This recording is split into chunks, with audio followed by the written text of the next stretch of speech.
സത്യപ്രതിജ്ഞ ചെയ്ത് 24 മണിക്കൂർ പിന്നിട്ടിട്ടും വി.ഡി. സതീശൻ സർക്കാരിൽ വകുപ്പ് വിഭജനം പൂർത്തിയായിട്ടില്ല. ഫിഷറീസ്, ഉന്നത വിദ്യാഭ്യാസം, സഹകരണം വകുപ്പുകളിലാണ് തർക്കം തുടരുന്നത്. ഉന്നത വിദ്യാഭ്യാസത്തിന് പകരം ഫിഷറീസ് വേണമെന്ന മുസ്ലിം ലീഗ് നിലപാടിൽ കോൺഗ്രസിനും ലത്തീൻ സഭയ്ക്കും എതിർപ്പാണ്. സഹകരണ വകുപ്പ് ആവശ്യപ്പെട്ട് M. Liju, Roji M. John, P C. Vishwanath എന്നിവർ രംഗത്തുണ്ട്. പൊതുമരാമത്ത് വകുപ്പ് പി.കെ. ബഷീറിന് നൽകാൻ മുസ്ലിം ലീഗിൽ തീരുമാനമായെങ്കിലും അബ്ദുൽ ഗഫൂറിന് എതിർപ്പുണ്ട്.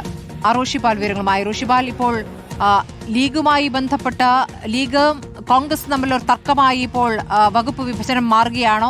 ഈ മണിക്കൂറിലും അതിലൊരു അന്തിമ തീരുമാനമാകാത്ത എന്തുകൊണ്ടാണ്? ഇപ്പോൾ ഫിഷറീസ് വകുപ്പുമായി ബന്ധപ്പെട്ടാണല്ലോ ഏറ്റവും ഒടുവിലെ ഒരു പ്രശ്നം വരുന്നത്. അത് ലത്തീൻ സഭ കോൺഗ്രസിന് തന്നെ വേണം എന്നാവശ്യപ്പെട്ടു എന്നാണോ? എന്താണ് മനസ്സിലാക്കേണ്ടത്?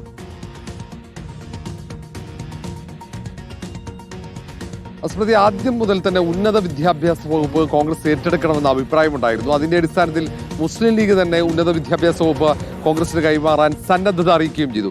പക്ഷേ പകരം മുസ്ലിം ലീഗ് ആവശ്യപ്പെട്ടത് അത് ഫിഷറീസ് വകുപ്പാണ്. പക്ഷേ ഫിഷറീസ് വകുപ്പ് കൈവിട്ട് നൽകാൻ അത് ലാറ്റിൻ കമ്മ്യൂണിറ്റി ഉൾപ്പെടെ അവരുടെ സഭ ഉൾപ്പെടെ അത് പരസ്യമായി രംഗത്തെത്തുന്ന സാഹചര്യമുണ്ട്. കോൺഗ്രസ് നേതൃത്വത്തിനും അങ്ങനെ ഒരു താല്പര്യം ഉണ്ടായിരുന്നില്ല.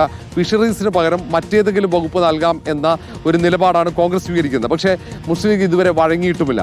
അങ്ങനെ ആ കാര്യത്തിൽ ഒരു ആശയക്കുഴപ്പം തുടരുന്ന ഒറ്റ കാരണത്താലാണ് ഇപ്പോൾ മന്ത്രിസഭാ പട്ടിക അതിൽ വകുപ്പ് വിഭജനം പൂർത്തിയാകാത്തത്. വകുപ്പ് വിഭജനം പൂർത്തിയായി കഴിഞ്ഞാൽ മാത്രമേ ആ വകുപ്പ് സംബന്ധിച്ച വിവരങ്ങൾ അത് ഗവർണർക്ക് ലോക് ഭവനിലേക്ക് കൈമാറാൻ കഴിയുകയുള്ളൂ. അതിന്റെ വിജ്ഞാപനം പുറപ്പെടുവിക്കാൻ കഴിയുകയുള്ളൂ.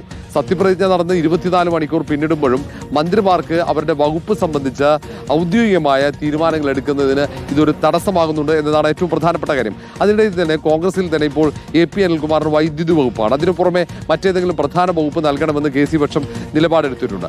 ഒപ്പം M. ലിജു എക്സൈസ് വകുപ്പ് വേണ്ട എന്നൊരു നിലപാട് സ്വീകരിച്ചിരുന്നു ആദ്യഘട്ടം മുതൽ തന്നെ. ഒപ്പം ഈ ഉന്നത വിദ്യാഭ്യാസ വകുപ്പ് ലഭിച്ചാൽ അത് കൈമാറേണ്ടത് റോജി എം. ജോണാണ്. അത് ലഭിച്ചില്ലെങ്കിൽ റോജി എം. ജോണിന് ഏതെങ്കിലും പ്രധാന വകുപ്പ് കൈമാറേണ്ടി വരും. കാരണം AICC സെക്രട്ടറി ഉൾപ്പെടെ അത്തരത്തിൽ പദവി നിർവഹിച്ച ഒരാൾ കൂടിയാണ്.